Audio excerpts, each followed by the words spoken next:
Welcome back to Judith Plains, Montana. I'm BP, and this is the 555 Challenge.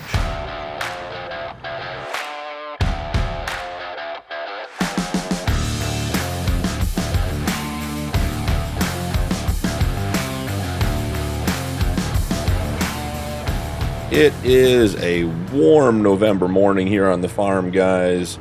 We have the grass getting cut to our left and a trailer full of silage for our animals, for our cows. We have to run down to them now. We did finally run out of grass overnight for the cows, so we are getting them switched over to silage this morning. And we're going to try to get this guy backed in here. It's just a little bit tight. Let's see what we can do. Did some general cleanup on the farm. Got a bunch of implements put away in sheds and in garages. Just trying to keep things nice and neat for us. Oh, there's a chicken on top of the truck. Yeah, I won't tell anyone if you don't tell anyone. Okay. Yeah, I got a bunch of the implements put away into sheds. Trying to just generally keep things neat and clean. Did make some big changes over at our greenhouse setup. We'll drive over there and check those out this morning as well. Okay, gonna get the trigger. There's the trigger. Another 73,000 liters of silage going into the cow pen. That takes our grand total up to just under 140, 150,000 liters. Let's take a quick look here. Yeah, so they're at 141. I put some in last night, so they ate some down. We are starting to get a good bunch of animals in our pens, guys. I'm excited for when the animals start to take over a little bit. Let's go ahead and drop this guy back off at the silage silo, and as you guys can see, we're dropping the swath on the grass. I think we're going to make this entire cut of grass into hay. We need it for the sheep. We will need it for TMR. I'd love to produce some more silo and make a little bit more money since we're approaching $500,000 left in the bank. But for right now, I think we're just going to make the hay sort of take the hit now and lose the potential income, but be totally set up for our animals for next year.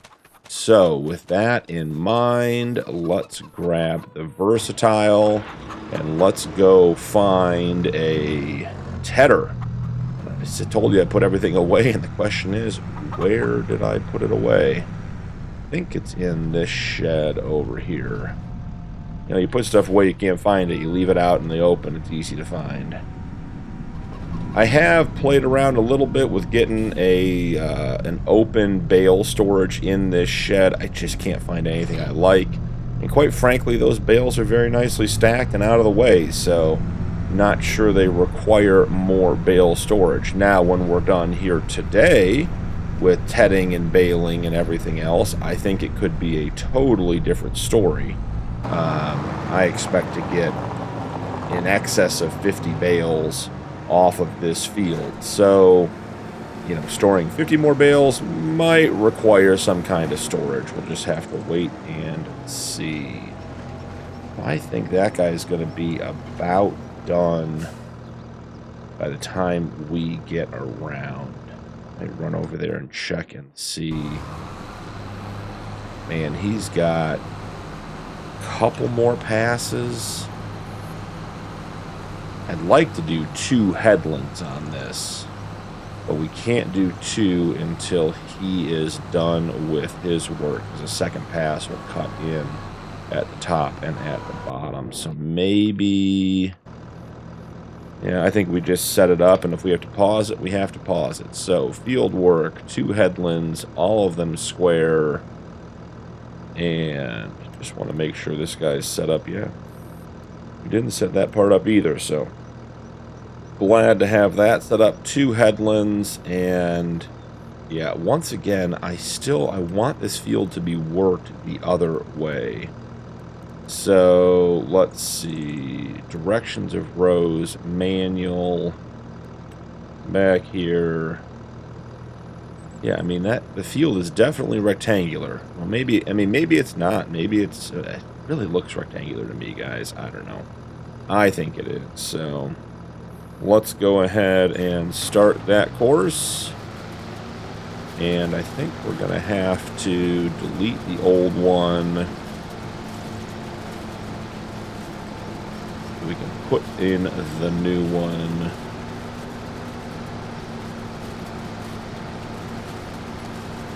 And there we are. Okay, let's not have an incident right off the rip, guys. Let's give each other a little bit of space. Okay, the Magnum doesn't take long to turn around, so shouldn't be a big deal. Yeah, hopefully by the time he's done with his first headland, the Magnum is done with mowing the field. We'll have to wait and check and see. Well, we're just going to sort of trust that that's going to work out. Let's go check out the updates to the greenhouses. We are going to have to buy a windrower today for all this hay. So I've got a couple of ideas. I'm thinking about doing something a little bit different with the windrower. Man, the chickens are just... I love the fact that they're out. That's great. So, take the beast. Go for a quick drive. Check on the rest of our fields. At least that way we're somewhat nearby in case disaster strikes with the tedder and the mower. Okay, so corn is looking good. Corn should be ready next month. Our clover is in growth stage 3 of 4. Now, will clover grow in January? I don't know. Everything cuts off, I'm sorry, in December. Let's see. Clover, no. So we're not going to get a cut on clover again this year. We will get one right at the beginning of next year, which will be good. We'll turn that right into silage. All right, so sheep are good. We got to let them eat down their grass. I think that's going to take like a long time, like potentially even 6 months to a year. We did put a lot in there. So greenhouses, they've doubled. We have 4 of them now. So I made the decision to designate one greenhouse for each of our oil crops. So this one is doing canola. This one is doing, well, I shouldn't say that. I may have those backwards. I think it's canola, rice, and then sunflowers. And then I wanted a 4th greenhouse. This one is just producing wheat for our chickens. So we don't have to feed our chickens barley, which we can use to produce whiskey. So I think long term, that's going to give us a better turnaround. I don't have the wheat greenhouse cranked up. It's just humming along at sort of base game speed. But I wanted to get more out of our oil production because our money was disappearing quickly. Looking this morning at our oil production, we have 8,000 liters of canola, 3,900, basically 4,000 liters of rice, and 7,300 liters of sunflower oil. Now, the interesting thing is the canola oil price is really good right now. So we might run down there once we get the windrower situation figured out and see about selling some of that canola oil today to try to recoup some of our money. So let's see if we need any water in any of these. Looks like we're going to. Probably should have done this while we were chatting, but we'll just drive down and see what we can top off in all of these. Now, if this is working as intended, this last one, which is not on the accelerated production speed, should take just a little bit, like a third of what the other ones have taken. So it's 10,000. Yeah, it took just over 1,000, so that is working as intended. But our little turnaround here. We'll get our Abbey tanker top off and leave it down here for next time. But I'm excited to have our greenhouses up and working and our productions sort of at high speed here. We've got to get to the money-making part of the farm, which is not a lot of it right now, and start getting ahead on those payments and eventually hopefully pay off the loan in advance and then start saving some money and buying more fields. So we will deal with all of that when it comes. So let's check in on our hired workers. One sign down. Oh, look at that. Right around each other. That worked out perfect. Alright, well, let's put the beast away. We'll go grab the Magnum, which we may need for the windrowing. We'll have to wait and see. So we'll put him in the shed. Alright. I wish there was an auto stop feature when you got out of a tractor that wasn't doing a job. I love the auto start or the not auto start feature where you have to push the pedal or do other things. I love that. Makes sense to me. If I'm parking a vehicle, getting out, it's not assigned to a job, a task, a route. It's not going anywhere. Then just turn it off when I get out would be great. Maybe a modder will come up with that this year. We'll see. Okay, so the Magnum is back in the garage. All set there. We have the tedder running. I'm going to run up to the shop. I'll just meet you guys when I get there and look at a windrower for getting the hay into the baler. So I think I may have bought a bag of seed in the sale as well or something. There may be some other small items up there. I try to buy that stuff whenever it's on sale, save us the money. So anyways, I will see you guys up at the shop shortly.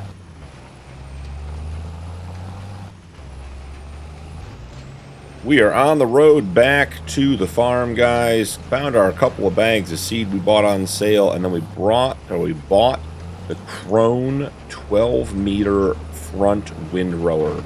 I am planning on taking the Magnum and hooking it up to the windrower and the baler and having it just go through the field and pick up all of that hay on its own without having to do a separate windrowing pass and then a separate baling pass as well. I wanted to go with a relatively realistic width.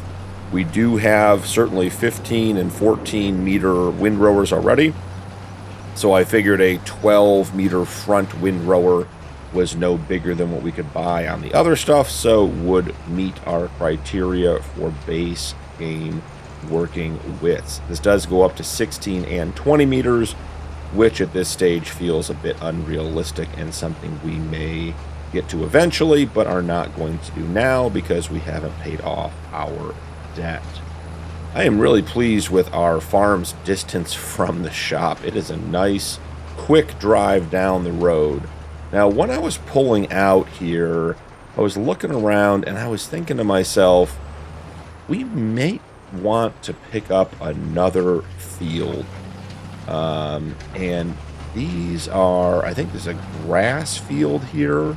It might be 2 grass fields right here at the top of the map, right to our right. Before we turn into our property. Not sure if it's all 1 or if it's 2, but thought maybe we'd pull over and, at least take a look and see what we have. So this is a big field, guys. Potential harvest 250,000 liters, 7.35 acres owned by Katie. So taking a quick look at the map. So it is one field, $191,000. And that's tough. That is a big chunk of the money we have left, basically about a third. Man, how much is another field? Like, that's 250. So we're really not going to be able to afford another field until we make some more money here, guys. I'm looking to try to find like a small field. 318. Grass field across the way is 246.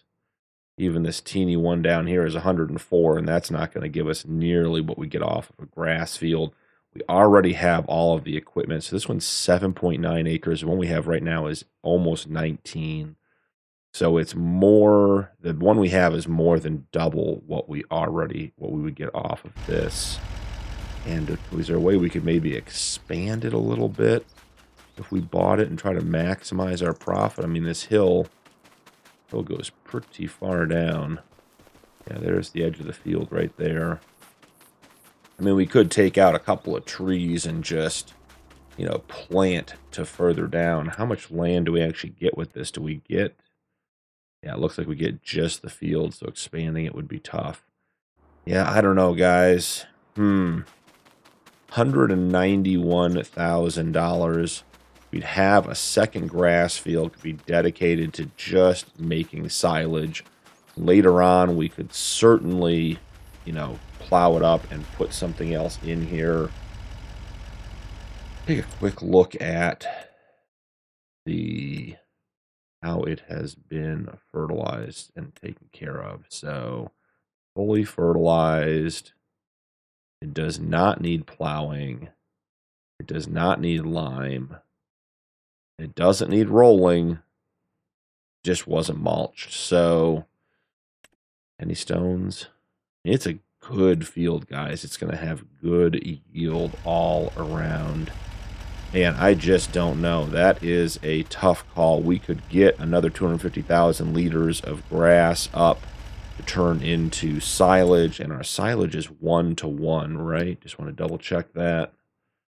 So our hay silage or haylage is 550 to 530. So it's not quite 1-to-1.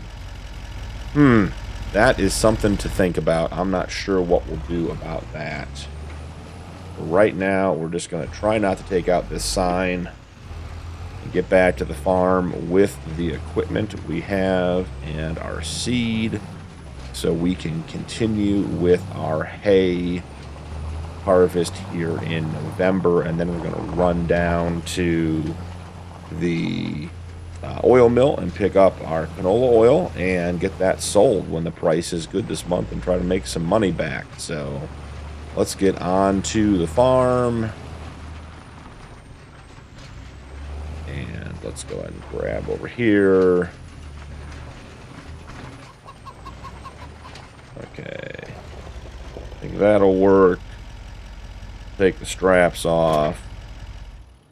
Get him turned off. Now we got to get the mowers off of the Magnum. I think we just tuck the other mower straight across for now. Excuse me, little chickens. We are coming through.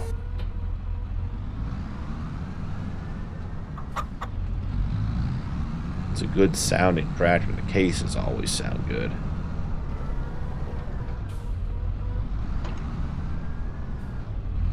Alright, grab ourselves a front windrower. Get that off the trailer. I'm hoping our shed doors are tall enough that we can sneak in and grab the baler without getting caught on the rooftop. So let's take a look this way. It's going to be very, very close, guys. Okay. I'm glad we went with the 12 and not the 16. May not have made it. The other thing is, the 16 requires significantly more horsepower, which, between the baler and the windrower, we would not have had enough horsepower to run this equipment, theoretically. A lot of times in Farm Sim you can, but we would have been about 40 to 50 horsepower under the recommended to run these two pieces of equipment together. And that's with the Case Magnum having the largest, most powerful motor available to it, installed. We cannot upgrade the case magnum any more than what it already is. So, jumping into... Okay, I don't know what we assigned there. That was not what we wanted to do. So, I think for... What are we doing here, guys? Did I already... Okay, let's do this. Clear course. Let me click around now. Select bale, bale wrap. I mean, it won't let me do anything else, so let's see what this does.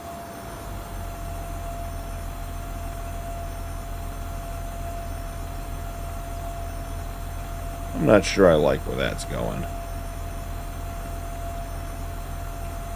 It's going to be a major bust if we can't use auto drive for this. Okay, so that is coming out. Great. Won't let me create the job. Field work, excellent. Number of headlands, 2. We're going to go with rounded. I'll clean up the corners. I'm going to have to do it anyways. It doesn't work, so I'm not worried about that. Generate course.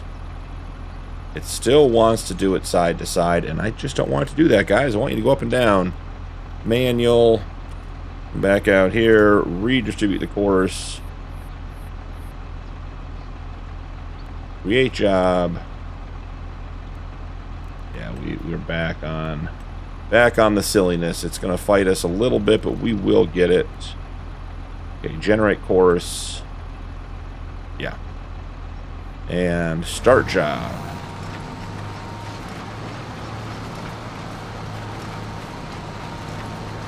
Okay, well, so far that is doing exactly what I want it to do.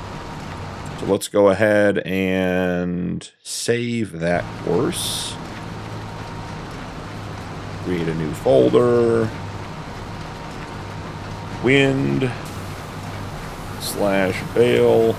We need to know this course is for both. Save course.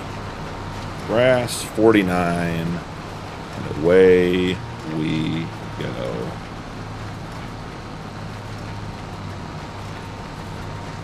Yeah, see, even the rounded corners, it's missing a little bit, which is fine. We knew that was going to be the case, so we will just let it do its thing. As long as it gets 90% of it, we are going to be good.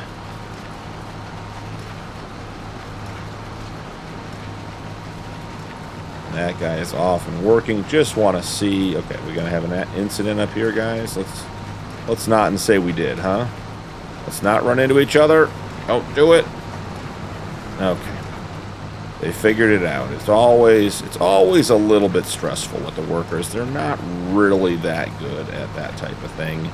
They don't drive with their eyes open often, is what I think. So, all right, I'm gonna actually jump over to the Versatile over here because we are on our last pass, and I might just enjoy doing a little bit of manual tedding to get this last row done, and then we will have bales to pick up, and we'll have to clean up the corners a little bit, but like I said, that's all to be expected, not a big deal.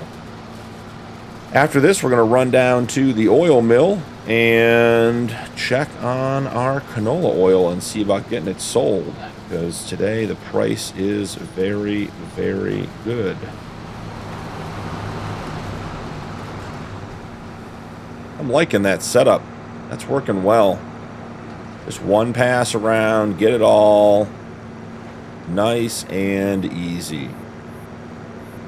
So let's tuck the tedder away back into the shed, trying to get in the habit of putting stuff away. I really like pull-through sheds for small implements like this. These big open barns like we have behind us, they're fine for big equipment, but when you try to put a bunch of little equipment in, you end up just... I don't feel like the space is very effective. Like, I don't really want to stack a second row of equipment and implements in front of this stuff. Then I just got to move it to get it out. But we're doing the best we can. We got some straw on one side. We got the cultivator at the front. We got a row of stuff at the back. We'll get it figured out. So it'll all come together. So real quick, while we have the Versatile with the front loaders, trying to find my pallet forks so I can grab those 2 seed bags and put them away. They are still over here from when we first got back to the farm. Do a quick little bit of in-cab, try to pick these up. Perfect. Alright, if you guys haven't heard me rave about the pallet forks with tension belts, they're great. Love this mod. Just makes it so you can grab stuff. And when you're using pallets and things like that, I don't usually use tension belts, but if you're unloading equipment or doing any kind of just sort of odd things, it just makes it so much easier to be able to just hook and go. And I wonder if we can actually...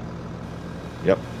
I mean, I wouldn't normally do this. This is an extreme example just to show off how this works. But, I mean, I couldn't really get either of those because they were too wide and I was on the trailer and the loops were facing the wrong way. And I could have pushed them off the side of the trailer and done that type of thing. But here, I just run up there. As long as I'm overlapping with them, I just throw them on the tension belt and away we go. Go ahead and drop, I think. Oh, it's got both of them. Great. That worked out really, really well, guys. Perfect example of why I love that mod.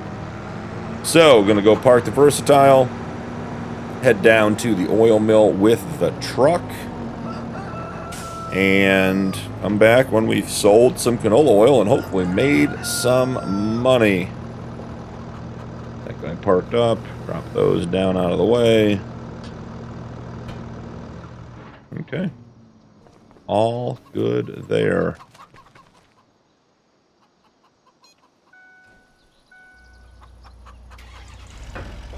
All right, ramps are up. Get everything turned around. Apparently I turned our beacons on. Watch out, chickens. We have our lights on. Yeah, this guy's doing well. Still got one little bit of rocks there I got to get up at some point. Yeah. I mean, the turns, like we knew, were not going to go great, but in general, he's getting most of it up, and I can very quickly and very easily come through and clean up the corners now that we have a front windrower, so that is, I think that's going to be exactly what I like, so I'm pleased with that. I'm going to head down to the oil plant. I will see you guys down there in just a minute.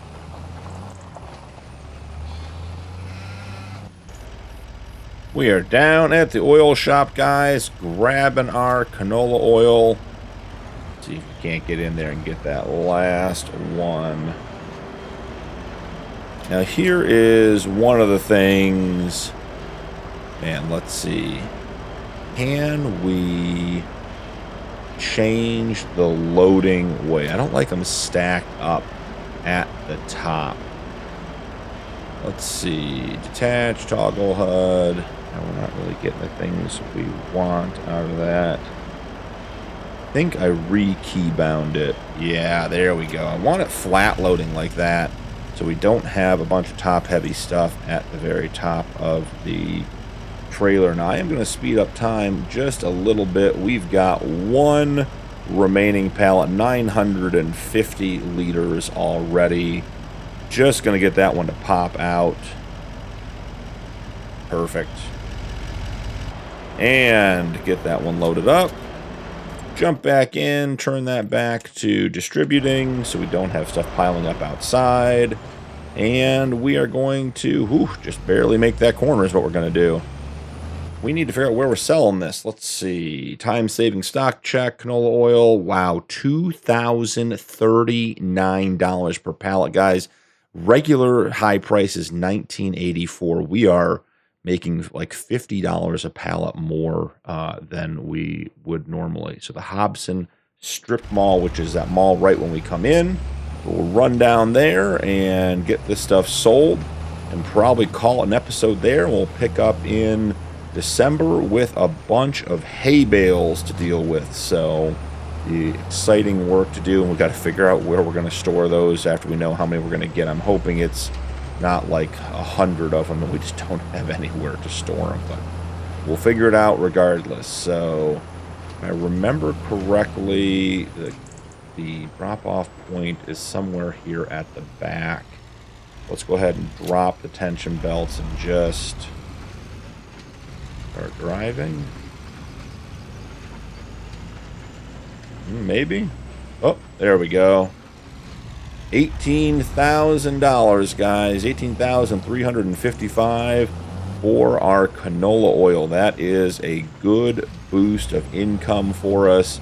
Certainly going to need a lot more than that long term to keep the farm alive, but we are making money. We've sold silage and we've sold canola oil at this point, and I think our production of both those things is in good shape. We'll have a good amount of silage based on the fields we have, and our greenhouses, as long as we keep them full of water, will keep producing oils for us. Well, they'll keep producing the products that will go to the oil plant and produce oils, and we still have the ability to add manure to those greenhouses to boost the production even further.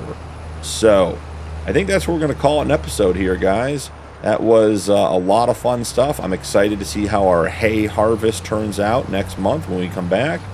But until then, thank you guys so much for joining me. Don't forget to drop a like and turn on notifications for more videos. And we'll see you in the next one.